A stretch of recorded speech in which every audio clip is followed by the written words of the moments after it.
Media మిత్రులందరికీ నమస్కారం. నా పేరు సంపత్ నాయక్. నేను ఓయూజేఏసీ ప్రెసిడెంట్ని, జనసేన విద్యార్థి విభాగ రాష్ట్ర అధ్యక్షుని. మిత్రులారా, ధర్మం కోసం తెగించి కొట్లాడటమే అది మానవ ధర్మం. ఆ మానవ ధర్మం మీ అందరి మీడియాలలో ఇవాళ ప్రింట్ మీడియా కాకుండా, ఎలక్ట్రానిక్ మీడియా కాకుండా వందల కోట్లు పెట్టలేక ఇవాళ యూట్యూబ్ ఛానల్స్ కావచ్చు, లేకపోతే వాట్సాప్లలో కావచ్చు, లేకపోతే సోషల్ మీడియాలలో కావచ్చు, ఇవాళ మీరు చేస్తున్న యుద్ధం ఇది ప్రజల తరపున యుద్ధం, ఇది ప్రజల గొంతుక తరపున యుద్ధం, ప్రజల హక్కులను కాలరాస్తున్న ప్రజల హక్కులను కాలరాస్తున్న ఒక దురంకార ముఖ్యమంత్రి గారికి, అదేవిధంగా ప్రజల తరపున పోరాడుతున్న నిజమైన మీడియా మిత్రులందరికీ అభినందనలను తెలియజేస్తూ, మిత్రులారా, గౌరవ రేవంత్ రెడ్డి అన్న, మీరు నిన్న వీళ్ళను మాట్లాడుకుంటా తెలంగాణ భాష మాట్లాడుతున్నాం.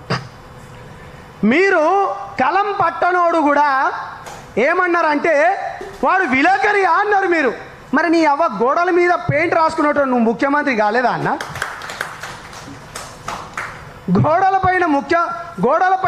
పైన పెయింట్ రాసేటోని నువ్వు ముఖ్యమంత్రి అయినప్పుడు తెలంగాణ ఉద్యమం గురించి, తెలంగాణ అస్తిత్వం గురించి, తెలంగాణ నీళ్లు, నిధులు, ఉద్యోగాల గురించి కొట్లాడి సాధించుకున్న ఈ తెలంగాణ రాష్ట్రంలో వందల కోట్లు పెట్టుబడి పెట్టనోడు పాప మా యూట్యూబ్ పుణ్యమా అని చెప్పి, ఫేస్బుక్ పుణ్యమా అని చెప్పి మా గొంతుకలు వినిపించడానికి ఇవాళ కొత్త తరం, నవతరం, యువతరం రక్తం ఉడకలిచ్చింతే ఈ కొత్త యువకులు 4.5 కోట్ల గొంతుకై ఇవాళ వీళ్ళు మాట్లాడుతుంటే ఇవాళ మీకు కలం పట్టనోడు జర్నలిస్ట్ అంటవా అన్న?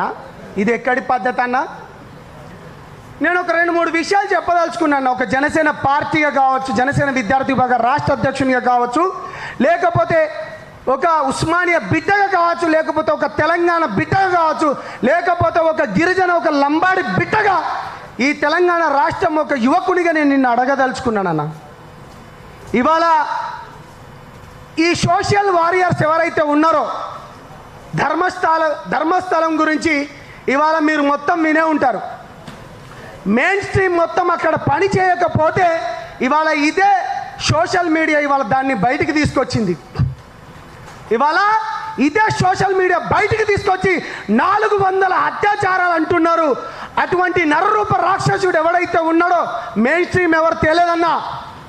1995 నుంచి అంటే అనేక రాజకీయ పార్టీలు, ఈవెన్ జేడీఎస్ కానీ, కాంగ్రెస్ కానీ, ఇవాళ ఉన్న బీజేపీ కానీ, ఇప్పుడున్న కాంగ్రెస్ ప్రభుత్వం కానీ, ప్రతి ఒక్కరు తనకు అండదండగా ఉన్నా కానీ, మీడియా మిత్రులు, మెయిన్ స్ట్రీమ్ మీడియా మిత్రులు అండగా ఉన్నా కానీ ఈ సోషల్ మీడియా బయటికి తీసుకొచ్చిందన్న. మీరు అది గుర్తుపెట్టుకోండి అన్న.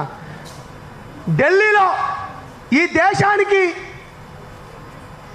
దేశానికి ఢిల్లీ ఒక గుండెకాయ లాంటిది. ఆ ఢిల్లీలో నిర్భయ కేసు అయితే ఆ నిర్భయ కేసును కూడా ఇవాళ బయట పెట్టింది ఇదే సోషల్ మీడియా వారియర్స్ అన్న. అంతేనా? కల్కట్టాలో ఒక హాస్పిటల్లో ఒక ఎంబీబీఎస్ చదువుతున్న విద్యార్థి పైన అత్యాచారం చేసి ఆ ప్రభుత్వం అక్కడ వెన్నుదన్ను ఉంటే ఆ ప్రభుత్వం యొక్క మెడలు వంచింది ఈ సోషల్ మీడియా. అంతెందుకన్నా, గత ప్రభుత్వంలో మీకు మీ ఇంటి తలుపు బద్దలు కొట్టి బయటకు వచ్చినప్పుడు మాట్లాడింది ఈ సోషల్ మీడియా వేదికనే. అంతెందుకన్నా, మీరు ఎలక్షన్లలో నిలబడ్డప్పుడు అదే ఓయూ బిడ్డగా తిరుపతి అన్న నన్ను పిలిపించుకొని కృష్ణారెడ్డి అన్నతో ఉంటే నేను మీకు ప్రచారం చేసిందన్న. నా పేరు సంపత్ నాయక్. మనం ఫామ్ హౌస్లో నన్ను పెట్టి కొడంగల్, ఎందుకంటే నీతి నిజాయితీ ధర్మం గల ఒక నవ యువకుడు, నూనూగు మీసాలున్న 45 ఏళ్ళ యువకుడు అనుకొని నీ గురించి 2018 ఎలక్షన్ జరిగితే నేను జనసేనలో ఉన్నా కానీ మీలాంటి వాళ్ళు, మోడీ గారు లాంటి వాళ్ళు, పవన్ కళ్యాణ్ గారు లాంటి వాళ్ళు రావాలనుకొని మీ గురించి నేను కష్టపడ్డాను. ఇగో ఇది కృష్ణారెడ్డి నెంబర్ అన్న, ఇది కృష్ణారెడ్డి అన్న. దయచేసి మీడియా మిత్రులు దీన్ని జూమ్ చేసుకోండి. కృష్ణారెడ్డి గారి నెంబర్ ఇది. నేను ఒక ఓయూ బిడ్డగా ఆ టీఆర్ఎస్ ప్రభుత్వం పైన నేను ఎంతో కొట్లాడితే మీరు నన్ను ప్రేమతో పిలిపించుకొని అక్కడ ప్రచారం చేయించిండ్రు, నన్ను అక్కడ ప్రచారం చేయించిండ్రు. ఇది కృష్ణారెడ్డి అన్నకు ఎన్ని మెసేజ్లు పెట్టినా ఒక పేద బిడ్డకు అన్యాయం జరుగుతుంది, ఇవాళ మీరు ప్రభుత్వంలో ఉన్నారు కదా అని చెప్పి మీకు నేను ఎన్నోసార్లు కాల్ చేస్తే కృష్ణారెడ్డి అన్నకు కనీసం కాలు కూడా లేపలే. నేను ఇవన్నీ లాల్ బాడే లంబేతురా ఘర్ మీద ఎక్కువ ఒట్టి బుర్ర బేల్ బాటని హెప్పీ కటింగ్ మాటలు మాట్లాడతలేనన్నా నేను. ఇది నిజం, ఇది నిజం. మీరు వస్తే తెలంగాణ ప్రజలకు, యువకులకు, ఆడబిడ్డలకు, ఆడపడుచులకు ఎంతో న్యాయం జరుగుతుంది అనుకున్నారు. అరే నాలాంటోడే కాల్ చేస్తే మీరు లేపకపోతే ఎందుకన్నా ఈ ప్రభుత్వం? చిట్ట చివరిగా ఆఖరికి నిన్ను కూడా ఉస్మానియా యూనివర్సిటీలోకి వచ్చి దొంగతనంగా నిన్ను తీసుకొని వచ్చి బండ్లపైన ఓయూ బిడ్డలు తీసుకొని వచ్చిందంటే ఇదే సోషల్ మీడియా ఉందన్న. దయచేసి మీరు మీ మూలాలను మర్చిపోకండి అన్న. 3 రంగుల జెండా బట్టి సింగమోలే కదిలి నాడు అనుకుంటే మీ పాటలు బాగున్నాయి అన్న, మీ ఎలివేషన్స్ చాలా బాగున్నాయి. ఎందుకన్నా మీరు ఇది సర్పంచ్ ఎలక్షన్స్ పోతలేరు? ఎందుకు సర్పంచ్ ఎలక్షన్లకు పోతలేరు? దాని తర్వాత కార్పొరేట్ ఎన్నికలు ఎందుకన్నా? నిజంగా నేను ఒక గిరిజన బిడ్డగా ఇక్కడ మ్యాక్సిమం ఎస్సీ ఎస్టీ బిడ్డ బీసీ బిడ్డలు ఉన్నారు కాబట్టి, ఓసీ బిడ్డలు అందరూ నా మిత్రులే. జీవో 29 అని తీసుకొచ్చి ఎవని గొంతు పైన అన్నా, మా గొంతు పైన నువ్వు కత్తి ఎట్లా పెట్టినావన్నా? మా బిడ్డలకు రావాల్సిన ఉద్యోగాలు ఎక్కడికి పోయినా అన్నా? నేను ఎప్పుడు మాట్లాడలే.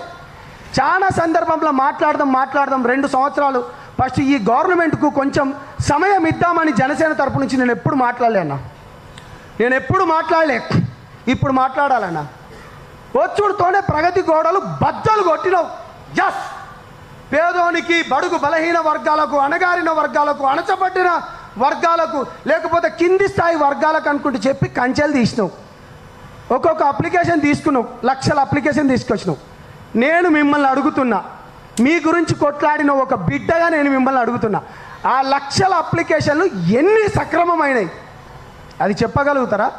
కాబట్టి మిగతా అన్నీ ఒక ప్రశ్నించే గొంతుకగా కావచ్చు, లేకపోతే అణచబడ్డ గొంతుకలకు ఒక బలమిచ్చే గొంతుగా కావచ్చు, లేకపోతే ఓయు గొంతుగా కావచ్చు, లేకపోతే ఒక లంబాడి గిరిజన గొంతుగా కావచ్చు, ఈ తెలంగాణ బిడ్డ గొంతుగా కావచ్చు, మేము మిమ్మల్ని అడుగుతూనే ఉంటాం. ఈ బిడ్డల పక్షాన పిరంగి తూటాలకు దాన్ని ఎదురొట్టుతాం మేము. అప్పుడు కేసీఆర్ గద్దముక్కు లాంటోడు ఏం చేసిందంటే విద్యార్థులను మర్చిపోయాడు. ఏంది రైతులకు ఖమ్మంలో బేడీలు వేసిండు కదా, తీసుకొచ్చి కూర్చోబెడితే ఫామ్ హౌస్లో పన్నాడు. అతని గురించి తర్వాత మాట్లాడుకుందాం. మీరు కూడా లగచర్ల విషయంలో రైతులకు బేడీలేసి తీవ్రవాదుల వల్ల తీసుకుపోయినరు. కాబట్టి అదొకటి గుర్తుపెట్టుకోండి. మేము మిమ్మల్ని ప్రతి క్షణాన నేను మిమ్మల్ని డేగ కళ్ళతోని చూస్తున్నాం. కాబట్టి ఈ సందర్భంగా సోషల్ మీడియా వారియర్స్కి, అదేవిధంగా అసలైన మీడియా అంటే మీరే. ఇవాళ లప్పతట్ల వాని ఛానల్ ఎవడు చూస్తలేడు, మొబైల్ అన్నీ చూస్తా అంటే ఇవాళ ఫేస్బుక్ విస్తృతంగా పోరాడదాం. ఏం చేస్తాడు భయ్? ప్రాణాలు తీస్తాడా? ఎంతమంది ప్రాణాలు తీస్తాడు? తెలంగాణ అంటేనే నీతి, నిజాయితీ, ధర్మం.